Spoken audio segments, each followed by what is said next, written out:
மக்களவைத் தேர்தலில் 1,90,00,000 பேர் வாக்களிக்காதது மத்திய மற்றும் மாநில அரசுகள் மீது மக்கள் நம்பிக்கையை இழந்துவிட்டார்களோ என்ற எண்ணத்தை ஏற்படுத்துவதாக தேமுதிக பொதுச் செயலாளர் பிரேமலதா விமர்சித்திருக்கிறார்.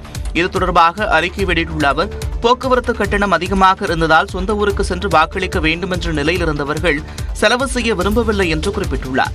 மேலும் ஒவ்வொரு தேர்தலும் கோடைக்காலத்தில் வருவதால் வெயிலின் தாக்கம் அதிகம் என்ற காரணத்தை ஏற்க முடியாது என்றும் பிரேமலதா சுட்டிக்காட்டியுள்ளார். தேர்தல் ஆணையம் விளம்பரம் செய்தாலும் மக்களுக்கு பெரிய அளவில் விழிப்புணர்வு ஏற்படுத்தவில்லை என்றும் பிரேமலதா குற்றம் சாட்டியுள்ளார். குறிப்பாக படித்தவர்கள், வசதியானவர்கள் இருக்கும் சென்னை போன்ற மாநகரங்களில் பெரும்பாலானோர் வாக்களிக்க விரும்பாதது வேதனையளிப்பதாக அவர் குறிப்பிட்டுள்ளார். அது மட்டுமின்றி வேலையின்மை, வறுமை, அன்றாட பிரச்சினைகளை தீர்ப்பதற்கு கூட ஆளில்லாத மக்களின் வேதனையான மனநிலையை வாக்குப்பதிவு பிரதிபலிப்பதாக பிரேமலதா அறிக்கையில் தெரிவித்திருக்கிறார். எனவே எதிர்வரும் காலத்தில் வாக்களிப்பதன் அவசியத்தையும் நம்பிக்கையும் தேர்தல் ஆணையம் மக்களுக்கு உறுதியாக ஏற்படுத்த வேண்டும் என்றும் அவர் வலியுறுத்தியுள்ளார்.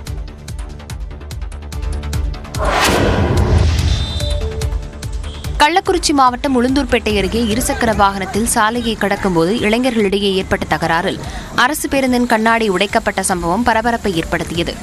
ஓலையனூர் மற்றும் குணமங்கலம் கிராமங்களைச் சேர்ந்த இளைஞர்கள் தங்களது இருசக்கர வாகனத்தில் தேசிய நெடுஞ்சாலையை கடக்க முயன்றனர். அப்போது அவர்களுக்கிடையே மோதல் ஏற்பட்டது.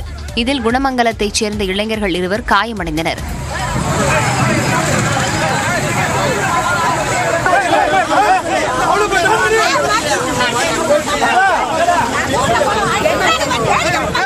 இதை அறிந்த குணமங்கலம் கிராம மக்கள் வாகனங்களை வழிமறித்து போராட்டத்தில் ஈடுபட்டனர். அப்போது அவ்வழியாக சென்ற அரசு பேருந்தின் முன்பக்க கண்ணாடி உடைக்கப்பட்டது. இதனால் அங்கு அசாதாரண சூழல் நிலவியது. பேருந்தின் ஓட்டுநர் அளித்த புகாரின் பேரில் காவல்துறையினர் அங்கு விரைந்தனர். அப்போது காவலர்கள் முன்னிலையிலும் கிராம மக்கள் ஒருவரையொருவர் தாக்கிக் கொண்டனர்.